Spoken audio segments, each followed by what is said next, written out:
hace parte de mi vida. Si yo sé que tú también estás sufriendo, ¿cómo quieres que te olvide, cariñito?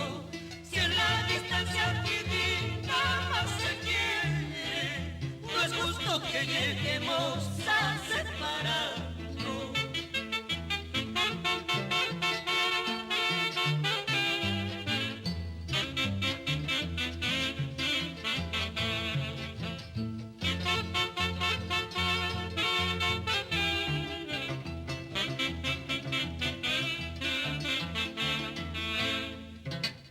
¿Cómo quieres que mi pecho no me duela si la herida que dejaste es profunda? ¿Cómo quieres que mis ojos ya no lloren si yo sé que tú también estás llorando? Si mi pobre corazón está sangrando, ¿cómo quieres que yo deje de quererte?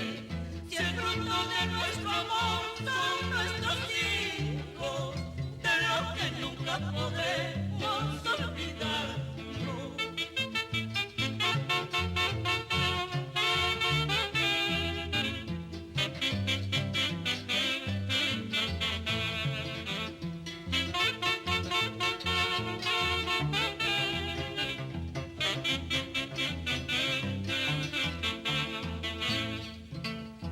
Pierdo las esperanzas que tú vuelvas algún día, volverás arrepentida, defraudada y convencida, convencida que no es fácil olvidar a quien se quiere, quien no ha cometido errores, nadie está libre en la vida.